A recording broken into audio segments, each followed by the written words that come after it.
Meus queridos, bom dia a cada um.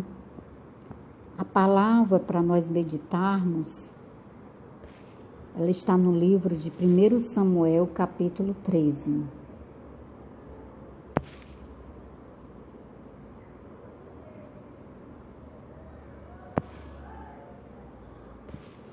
Eu vou ler a partir do versículo 8. E esperou Saul 7 dias, até ao tempo que Samuel determinara. Não vindo, porém, Samuel a Gigal, o povo se dispersava dele. O 9. Então disse Saul: trazei-me aqui um holocausto e ofertas pacíficas. E ofereceu o holocausto. Versículo 10. E sucedeu que, acabando ele de oferecer o holocausto, eis que Samuel chegou e Saul lhe saiu ao encontro para o saudar. Versículo 11. Então disse Samuel: que fizeste? Disse Saul: porquanto via que o povo se espalhava de mim, e tu não vinha nos dias aprazados, e os filisteus já se tinham ajuntado em Micmas. Versículo 12. Eu disse: agora descerão os filisteus sobre mim a Gigal, e ainda a face do Senhor não orei, e constrangi-me e ofereci holocausto. Vamos parar aqui um momento. Meus queridos, estava vindo um grupo grande de inimigos contra o rei Saul. E todo o povo de Israel estava com medo. O povo de Israel estava tremendo de medo por causa da grande multidão de inimigos que vinha contra eles. Aqui no versículo 5 diz: 30.000 carros vinham contra Israel e 6.000 cavaleiros, que eram os filisteus. E o povo estava tremendo de medo. Então o Samuel tinha dado um prazo para 7 dias estar com eles para oferecer holocausto ao Senhor.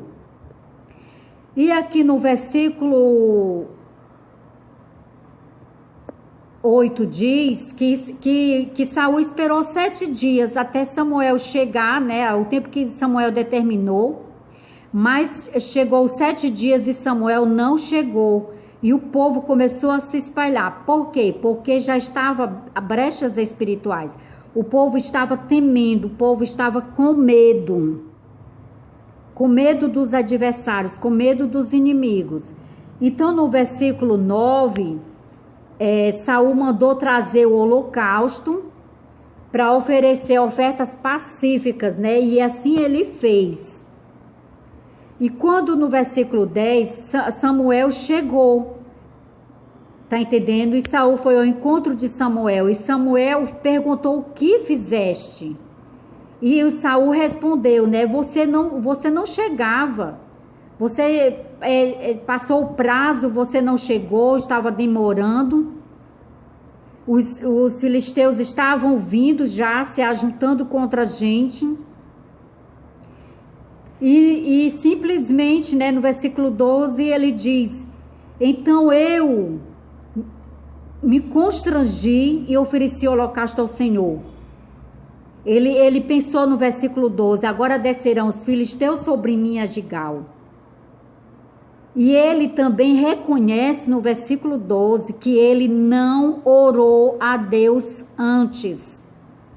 E ainda a face do Senhor não orei, constrangi-me e ofereci holocausto. O grande erro de Saul, que eu entendo através desse versículo, não foi ter oferecido o holocausto.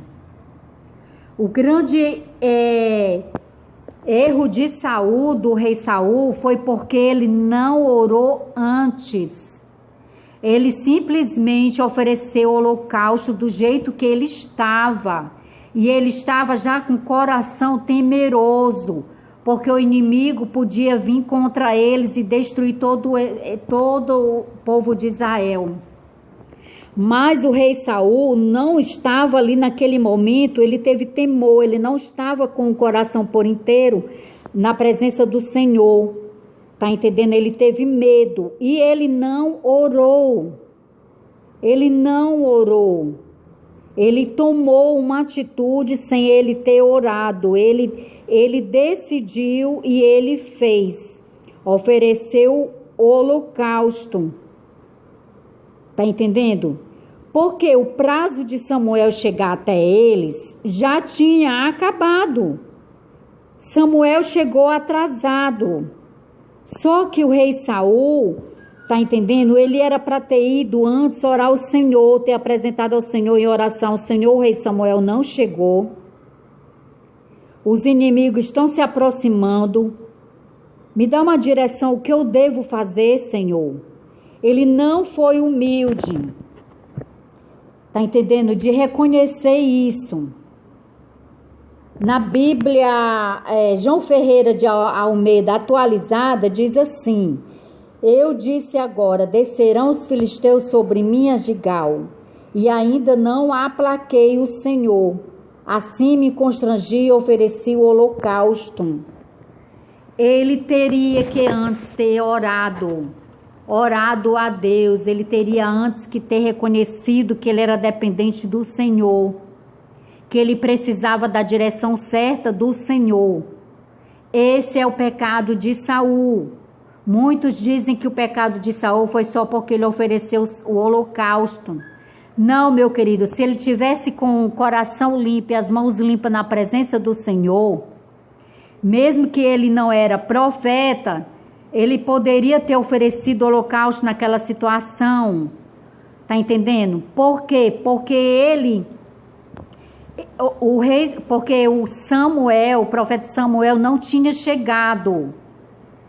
Mas ele não teve legalidade porque ele não estava de mãos limpas, não estava com o coração puro. Ele teve medo que os inimigos alcançassem eles, medo que os inimigos tocassem na vida deles. Tá entendendo? E ele se constrangeu e ele ofereceu holocausto. Ele não confiou que Deus ali estava com eles, guardando eles. Tá entendendo? Esse é o pecado do rei Saul. Um outro dia, há um pouco de tempo atrás, trazendo isso também um pouco para a minha vida, no sentido, eu estava com um animal meu que ele de repente ficou cego.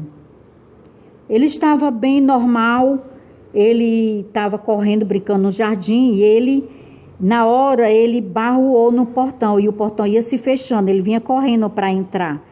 E ele barruou numa grade que eu tenho no jardim. E no que ele barruou nesta grade, pronto, que ele entrou dentro de casa, já entrou cego.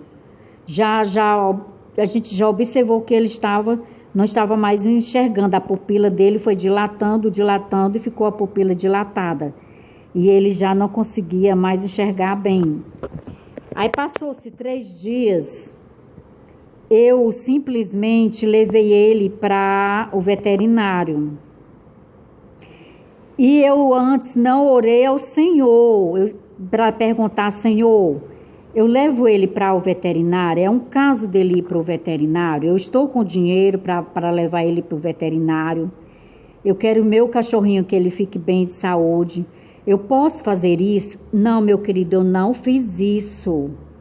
Simplesmente eu levei para o veterinário, confiei no dinheiro que eu tinha, levei para o veterinário. Ao chegar no veterinário, o doutor disse que ele estava só com a pupila dilatada. Mas aí ele disse, vamos fazer um exame de sangue para saber se tem alguma enfermidade. Tá certo, vamos fazer o exame de sangue. Aí o doutor começou a furar e não encontrava a veia do cachorro no pescoço dele, nessa região do pescoço. Resumindo, ele furou o animal várias vezes até encontrar a veia. Quando passou-se... Então, ele furou várias vezes até encontrar a veia para fazer o exame de sangue no meu cachorro. Quando o meu cachorro saiu de lá, que veio para casa, ele ficou acamado durante 7 dias. E o que aconteceu? Quando eu levei ele para o veterinário, meu cachorro comia bem e bebia bem. Ele comia bem e bebia bem. Quer dizer, quando ele saiu do veterinário no mesmo dia, na parte da tarde, meu cachorro já não quis mais comer, não bebia. Por quê? Porque ele não conseguia mais comer, porque ele estava com toda essa região do pescoço dele furada. E eu fiquei depois imaginando, quando a gente leva uma vacina no braço, nosso braço não fica muito dolorido, assim deve ter ficado a garganta dele. Eu ainda gastei, tá entendendo, mais de R$ 200 de remédio. Nos exames não deu nada.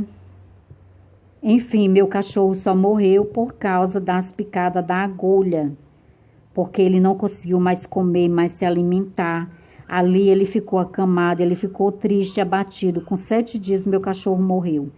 Mesmo eu alimentando ele com a seringa na boca, direto na garganta, mesmo eu dando água a ele, dando os remédios antibióticos, dando os remédios que o doutor passou para ele, vitamina, mesmo assim o meu cachorro morreu. Eu paguei um preço por não ter orado a Deus antes, por não ter pedido a direção de Deus, tá entendendo?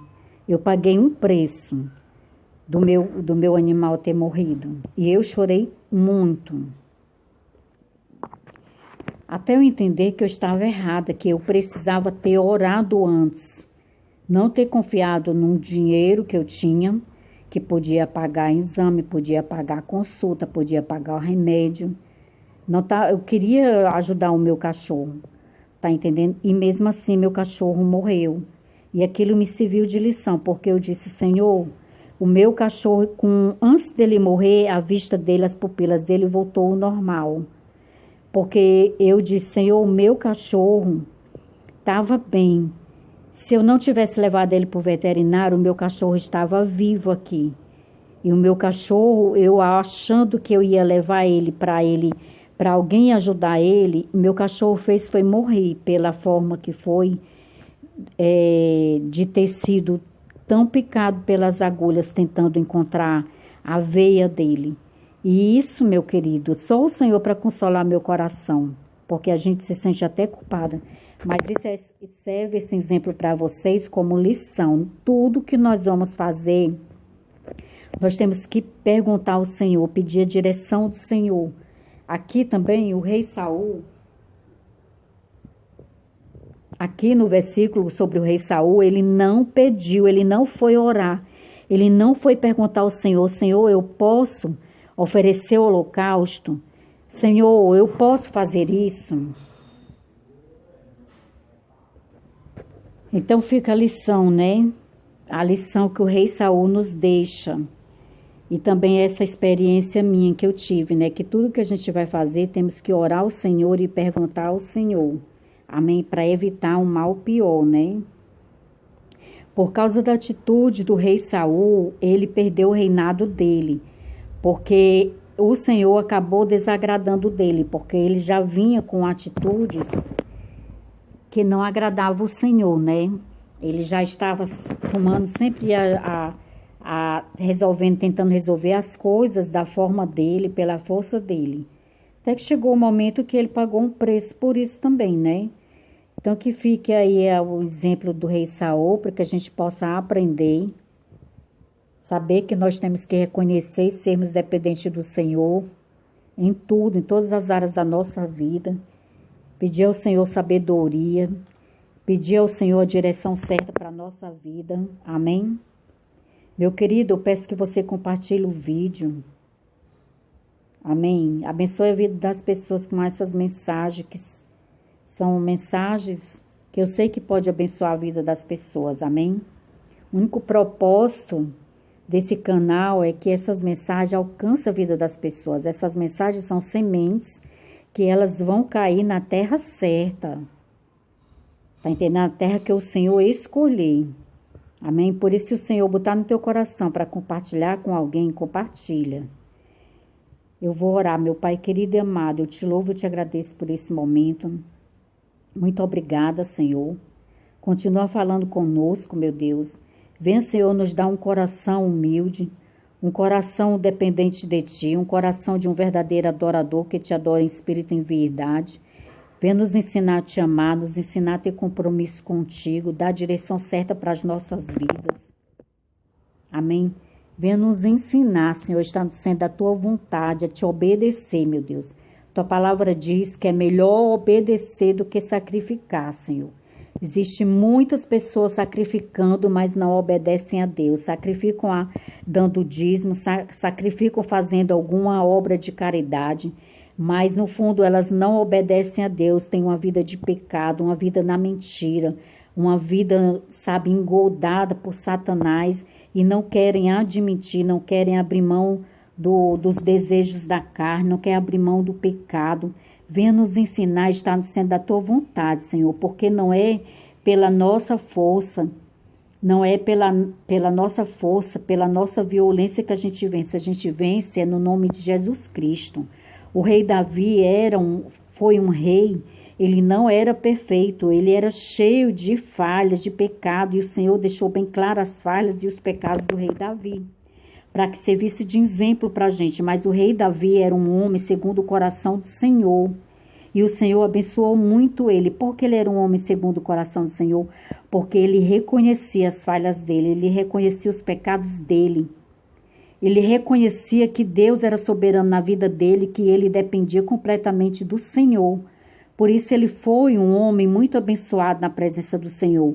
Embora que ele colheu os frutos mal que ele plantou. Ele colheu, ele foi omisso em relação aos filhos, na criação dos filhos. Ele plantou maus sementes e ele colheu as maus sementes na família dele. Tá entendendo? Que isso sirva de exemplo pra gente. Que o Senhor continue te abençoando, abençoando tua casa, abençoando teus filhos, abençoando teu celeiro, abençoando tua fonte de renda, o teu trabalho. Amém? Tenha um lindo dia abençoado. Fica na paz de Cristo. E até a próxima, se Deus